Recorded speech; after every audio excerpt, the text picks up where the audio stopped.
April 10th, 1912. Southampton, England.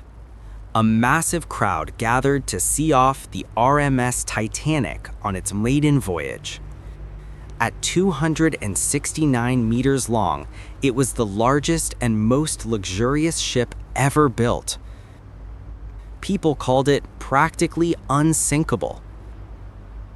On board were some of the wealthiest millionaires in the world, and hundreds of poor migrants in the lower decks, all looking for a new life in America. For 4 days, everything was perfect. The ship sliced through the calm Atlantic, but on April 14th, the situation changed. Throughout the day, radio operators received 6 separate ice warnings from other ships detailing dangerous ice fields directly in the Titanic's path. One crucial message from the ship SS Mesaba specifically warned of heavy pack ice and a great number of icebergs. However, this vital message never reached the bridge. It was simply placed under a stack of telegrams. The radio operators were overworked and focused on sending passenger greetings, not forwarding every ice report. At 11:39 p.m., the night was abnormally calm. The water was like a mirror, which made it impossible to see the waves breaking at the base of icebergs. High in the crow's nest, Frederick Fleet squinted into the darkness. He had no binoculars because the key to the locker had been accidentally left in England. Suddenly, a black mass appeared. "Iceberg right ahead!" Fleet rang the warning bell 3 times. First Officer Murdoch immediately ordered the ship to turn and the engines to stop, but the Titanic was too large and had too much momentum. 37 seconds later, the iceberg scraped along the side of the hull. It didn't just scratch the ship, it popped rivets and opened 5 forward compartments to the freezing sea. Below the waterline, the damage was devastating. The ship's designer, Thomas Andrews, quickly realized the truth. The Titanic could only survive with 4 compartments flooded, but 5 were already full.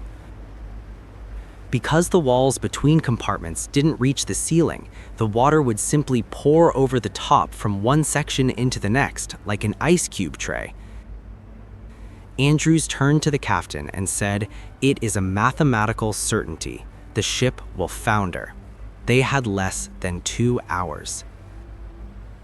At 12:05 a.m., the order was given to prepare the lifeboats. But there was a fatal problem. The Titanic carried only 20 boats, enough for only half the people on board. The rule was women and children first. Panic and confusion filled the air. Many passengers refused to believe the ship was sinking and stayed on deck. Because of this, the first lifeboats were launched half empty.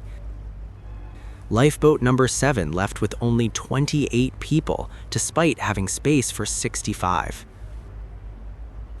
While first-class passengers were being helped, those in third class were trapped in a maze of corridors.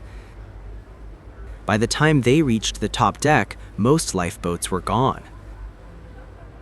The ocean temperature was -2 degrees Celsius. In water this cold, a person dies from cold shock or heart failure in less than 15 minutes. By 2:10 a.m., the bow had sunk so deep that the stern rose high into the air, exposing the massive propellers. The stress on the hull became too much.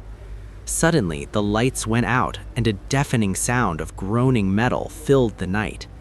The Titanic snapped in half. The bow sank immediately, and at 2:20 a.m., the stern followed it into the deep. For a moment, there was silence. Then the cries of 1,500 people in the water began. Fear kept the lifeboats away. Only 2 boats returned to search for survivors, but for most, it was already too late. At 4 a.m., the ship Carpathia arrived to rescue the 710 survivors. The world was outraged. The tragedy led to new laws requiring enough lifeboats for everyone and 24-hour radio monitoring.